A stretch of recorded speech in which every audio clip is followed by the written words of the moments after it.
Hey guys, welcome back to another Hu Tao video. Today I'm going to teach you 3 pro tips on how to improve your Hu Tao gameplay. Before we begin, I would like to ask you guys a small favor.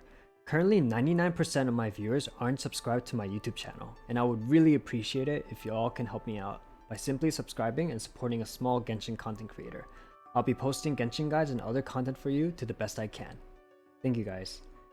And alright then, let's jump right into the video. Tip number 1. Maximize your Blood Blossom damage. Blood Blossom can crit, react with other elements for more damage, and be increased with elemental resistance reduction or elemental mastery transfer.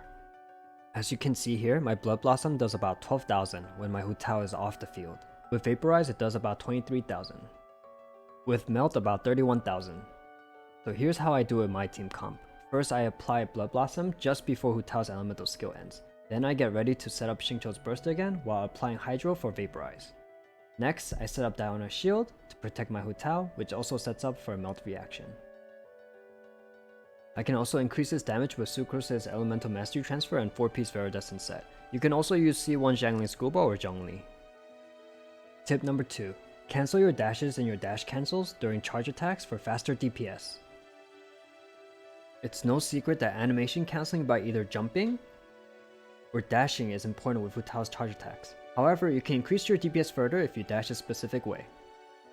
Note that I am using C1 Hu Tao, where her charge attacks require no stamina during her elemental skill. You can still do a few charge attacks with dash cancels, and you should definitely use them for faster DPS. Also, I'll be teaching you the method using PC controls. It seems like the method will be okay on console, but I'm not entirely sure for mobile users. Okay, now let me explain some basics first. In Genshin Impact, if you dash one direction and quickly move back the opposite way, it decreases your dash time and you can attack out of the dash faster. You can see the difference here where I dash normally. I'm not spamming left mouse click since there seems to be a certain timing for the same inputs, but I assure you the previous method is faster. Now here's how to do this method. First you want to rotate the camera. You can make your character face left or right, but I'll be facing left since it's more comfortable for me. Hold A and do a charge attack, and then press D while dashing and back to A. And you just loop this process. The reason you hold A, the direction you're facing, is because when you're dashing backwards, it will help you attack the way you were facing originally. This method is nothing new, but with Hu Tao the timing might be a little tighter than usual because of how fast her charge attack is, so make sure to practice. Here it is in practical use. You can't pass through Hypostasis or Ruin Guard enemies, so it's much easier to do this on them if you're just learning this method. For enemies you pass through, I recommend first hitting them with some distance apart with longer dash lengths like this. This method is entirely possible just by facing forward and using W and S. However, if you notice the layout, you'll most likely use just one finger to do these inputs, whereas A and D uses two, which in my opinion makes it much easier. But since there are so many different angles you'll be attacking from, and with auto aim making your charge attacks go different directions, especially with multiple enemies, I highly recommend practicing all directions. If you can react fast enough with the camera rotations and proper inputs, her gameplay becomes really dynamic. One last thing to note is that if you do these frame perfect, you'll only be able to do 2 dash cancels since there's a dash cooldown, so either you can use it as a finisher, do longer dashes, or get ready to jump cancel the third charge attack. Tip number 3. Use visual cues to gauge your HP and elemental skill cooldown. As you play Hu Tao, good stamina, HP, and cooldown management will help you play her efficiently. Here are some visual cues you can use to make all of this easier.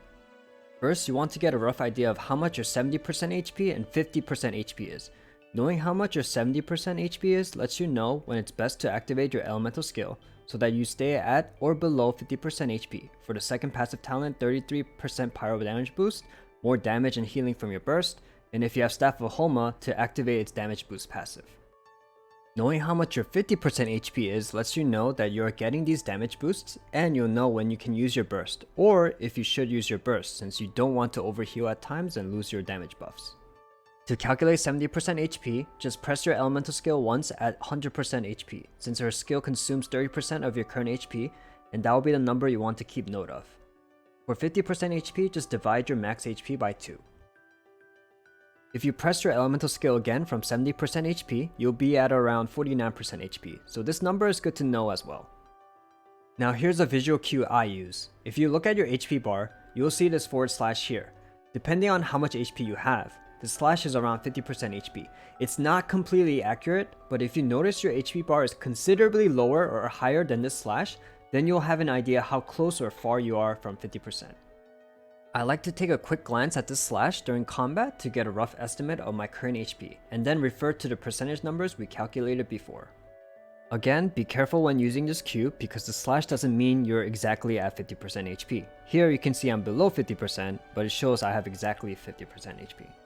I really don't recommend using this next visual cue, but it is worth noting. You'll see these red arrows around Hu Tao when she's at or below 50% HP, but you can easily get confused if your party member buffs you or you're in the Spiral Abyss, where selecting a buff will also show you this cue. You can see here at 100% HP, I still see the red arrows because of the Elemental Mastery Spiral Abyss buff. I also don't recommend this cube, but if you have the Staff of Homa, it will light up when you're at or below 50% HP, but not a very reliable visual cue during combat. Now for her elemental skill cooldown.